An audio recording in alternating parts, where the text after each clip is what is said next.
Na po na to ay isang kahanga-hanga.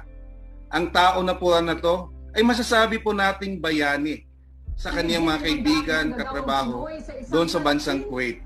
Alam niyo po mga kabayani, pag narinig ninyo ang kwento ng ating kaibigan, kapatid, Rachel, mamamangha po kayo kung paano niya linaban ang kanilang pamumuhay sa ibang bansa.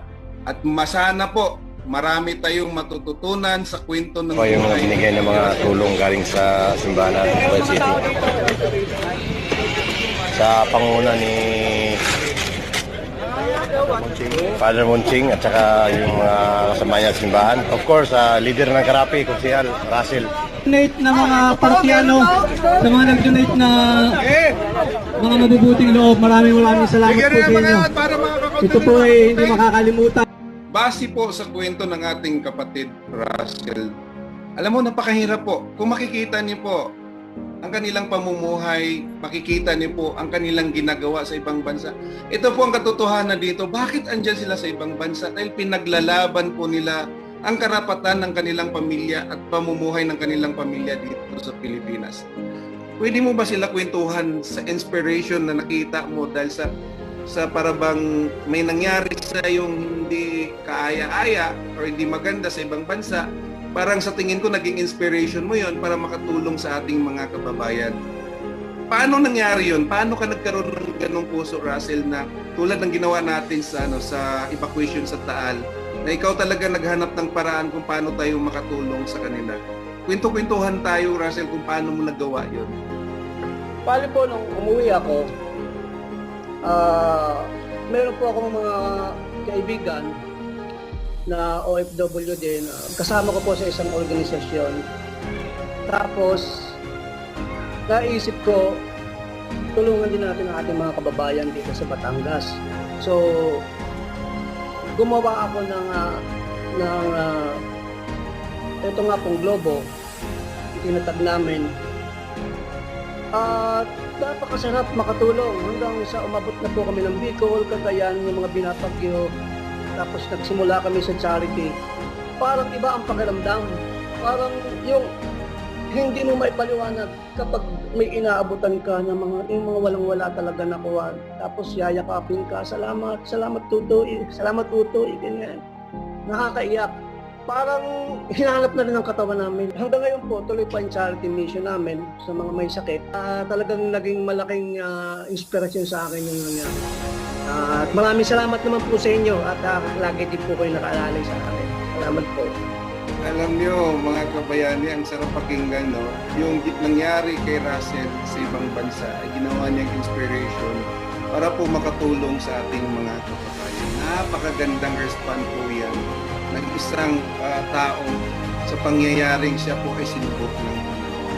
Kaya po mga kabayani, alam mo, kung maririnig at makita ninyo ang puso ni Russell doon, base po sa kanyang mga sinasabi, ang pagmamahal at pagsiservisyo po sa kapwa Pilipino ay hindi po mapantayan. Lalo na po pag narinig ninyo na nagpapasalamat sa inyo ang tao na hindi magpakilala na galing sa puso. Talaga tama po ang sinasabi ni Russell, maiiyak po kayo.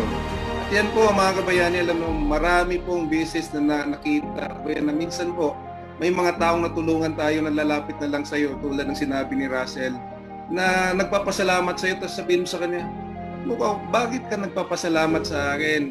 Ang sagot po sa iyo, ako po yung tinulungan ninyo noon na hindi ako pinapansin ng iba, pero nung dumating po kayo, ang bilis po ng respond ninyo. Alam mo, Russell, alam mo, ang mga ganyang tulad mong tao na hindi namimili ng panahon at oras para makapagbigay ng serbisyo sa ating mga kababayan.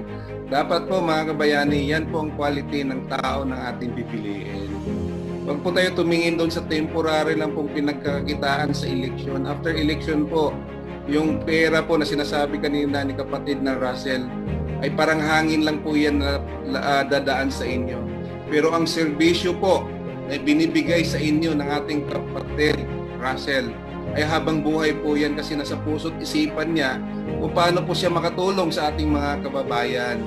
Pero alam mo, Russell, itong kwentuhan natin, sana po may napulot ang ating mga kabayani. Alam mo, kung anong number 1 na pulot ko sa iyo dito, Russell, sa kwentuhan natin. yung bang naging struggle mo sa buhay doon sa ibang bansa, ginawa mong inspiration dito sa Pilipinas. Napakagandang respond po yun ng isang tao. Kasi po, tulad mo, hindi mo pinabayaan ang iyong mga kababayan sa Taal, naghanap ka ng mga kataong katuwang mo para makatulong sa pangangailangan nila. Russell, dahil naubusan po tayo ng oras, napakasarap po ng kwentuhan natin, bibigyan po kita ng panahon para po magpasalamat at magbigay payo sa ating mga kabayani OFW. Sa inyo, Sir salamat po. Salamat po sa pagkakataon na binigay nyo ngayon. At salamat din po sa lahat ng nakaka-agape ko sa bawat charity mission. Na ito nga huli, nakasama namin ang nakasama ako ng OFW. Doon din po sa aking mga kagrupo sa Global Volunteers Organization. Maraming salamat po sa patuloy na pagtitiwala. Mabuhay po kayo lahat.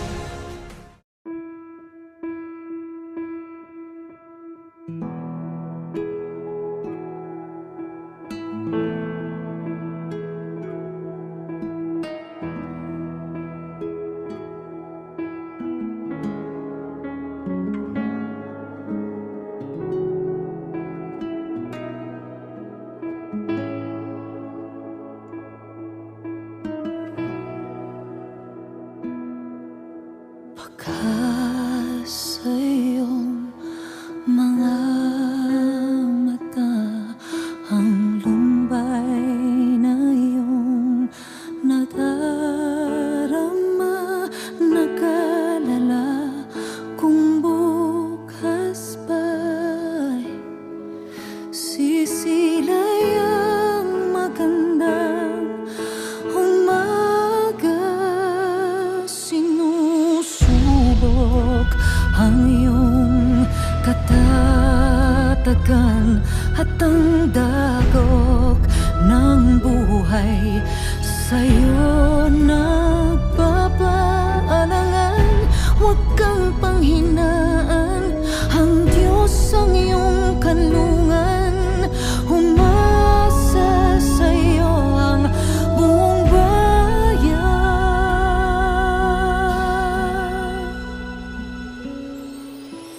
Huwag kang mawalan ng pag-asa, parating ng panibagong umaga. At sa itaas manalig ka, punasan ng luha, pagkat hindi ka nag-isa.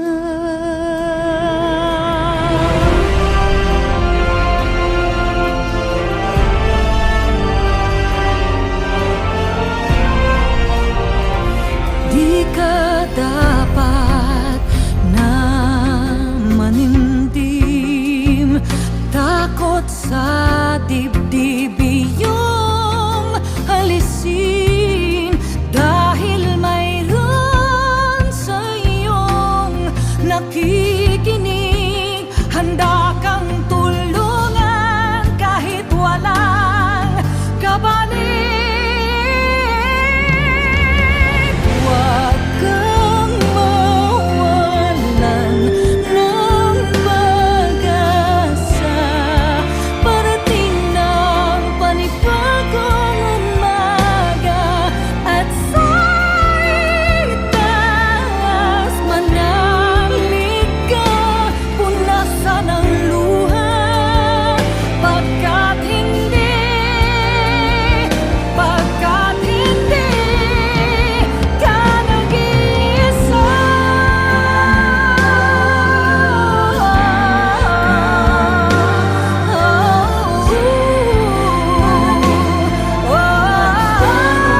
po ko.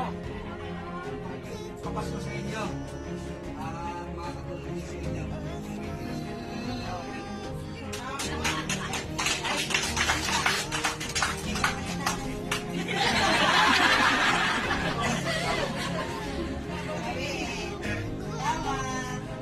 Ito ang malaking bagay sa akin na kasama. Sa araw po ito ay pagkakulong sa amin. It's Christmas time. There's no need to be afraid. At Christmas time, we let in light and we banish shade. And in our world of plenty, we can spread a smile of joy. Throw your arms around the world at Christmas time. But say a prayer and pray for the other ones. At Christmas time, it's hard, but while you're having fun, There's a world outside your window, and it's a world of dread and fear, where a kiss of love can kill you, and there's death in every tear, and Christmas bells that ring there are the clanging chimes of doom. Well, tonight we're reaching out and touching you. Bring peace and joy this Christmas to West Africa. a song of hope when there's no hope tonight. Ooh, why is comfort deadly feared? Why is to touch deadly scared? How can they know it's Christmas time at all? Here's to you, raise a glass to everyone. Here's to them and all that is to come. Can they know it's Christmas time at all?